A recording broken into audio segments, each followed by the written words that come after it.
Kelak di hari kiamat, setelah semua ahli surga sudah mendapatkan bagiannya masing-masing, ada seorang yang paling akhir Allah angkat dari neraka. Ia juga orang yang paling akhir memasuki surga. Kira-kira apa yang akan ia dapatkan dari sisa-sisa surga? Berikut penuturan lengkapnya dari Rasulullah. Dalam hadis sahih riwayat Imam Al-Bukhari dikisahkan bahwa orang-orang bertanya kepada Nabi Muhammad, "Wahai Rasulullah, apakah kita akan melihat Allah pada hari kiamat nanti?"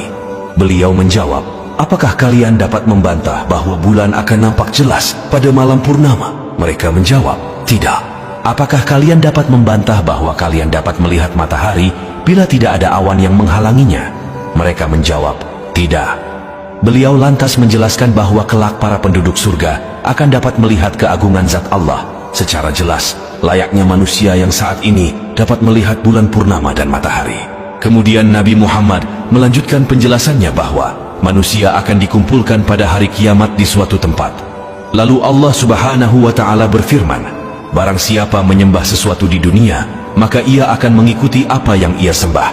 Maka di antara manusia ada yang mengikuti matahari, di antara mereka ada yang mengikuti bulan atau bentuk sesembahan-sesembahan lainnya.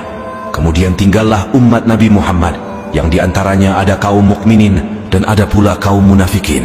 Mereka berkata, 'Inilah tempat kedudukan kami hingga datang Tuhan kami. Apabila Tuhan kami telah datang, pasti kami mengenalnya.' Maka Allah berfirman, 'Akulah Tuhan kalian.' Allah kemudian memanggil mereka, lalu dibentangkanlah jembatan di atas neraka Jahannam. Rasulullah menyampaikan bahwa beliau adalah orang yang pertama berhasil melewatinya di antara para rasul bersama umatnya. Pada hari itu, tidak ada seorang pun yang dapat berbicara kecuali para rasul, dan ucapan para rasul adalah, 'Ya Allah, selamatkanlah, ya Allah, selamatkanlah.' Sedangkan jembatan tersebut sangat mengerikan. Di dalam neraka Jahannam ada besi yang ujungnya bengkok seperti duri sadan. Sadan adalah tumbuhan yang berduri tajam. Hanya saja ukuran duri tersebut sangat-sangat besar. Tidak ada yang mengetahui ukuran besarnya duri tersebut kecuali Allah. Duri tersebut akan menusuk manusia ketika melewati jembatan yang membentang di atas Jahannam. Duri itu menusuk berdasarkan amal-amal mereka. Di antara mereka ada yang dikoyak-koyak hingga binasa disebabkan amalnya. Ada juga yang dipotong-potong dan kemudian selamat melewatinya. Dari situlah babak awal kehidupan abadi manusia dimulai. Bagi mereka yang selamat melewati jembatan, mereka akan memasuki kenikmatan abadi, yaitu surga. Begitu pula sebaliknya bagi mereka yang tidak mampu melewati jembatan tersebut, maka neraka tempat kembalinya. Hingga apabila Allah berkehendak memberikan rahmat dan sayangnya bagi siapa saja yang dikehendakinya dari penghuni neraka, maka Allah akan memerintahkan malaikat untuk mengeluarkan siapa saja yang pernah menyembah Allah sewaktu di dunia. Mereka dikenal berdasarkan tanda bekas sujud ketika sholat di dunia.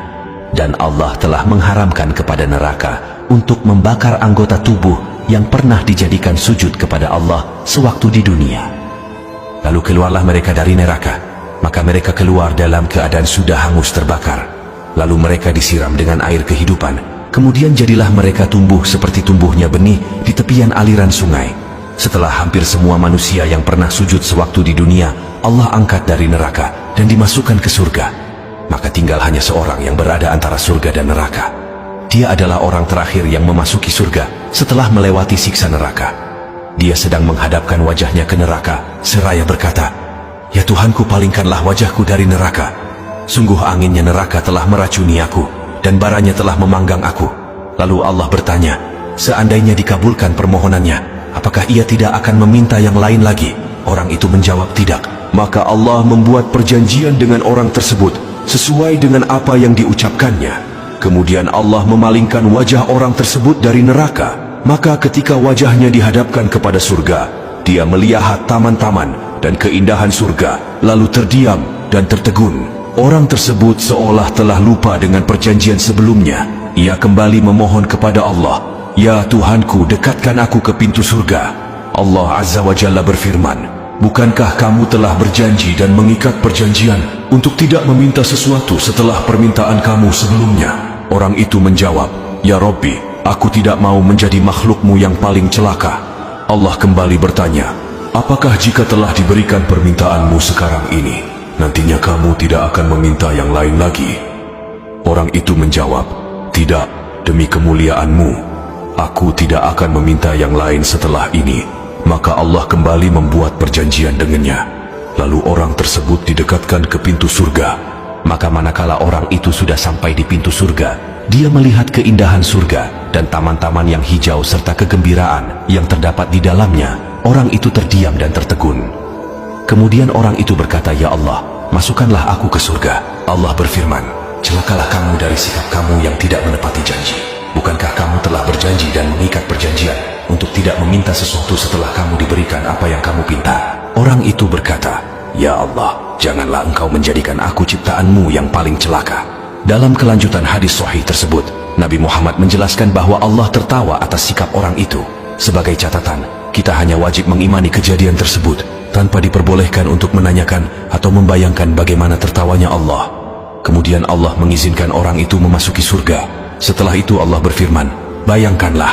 Lalu orang itu membayangkan tentang kenikmatan surga yang akan ia peroleh. Hingga setelah selesai apa yang ia bayangkan, Allah berfirman kepadanya, "Ini semua untukmu dan dilipat gandakan 10 macam yang serupa dengannya." Dalam hadis lain, Imam Muslim meriwayatkan bahwa orang yang kedudukan surganya paling rendah akan diberikan kekayaan layaknya kekayaan para raja di dunia. Kemudian ditambahkan 5 kali yang serupa dan dilipat gandakan kembali 10 kali lipat.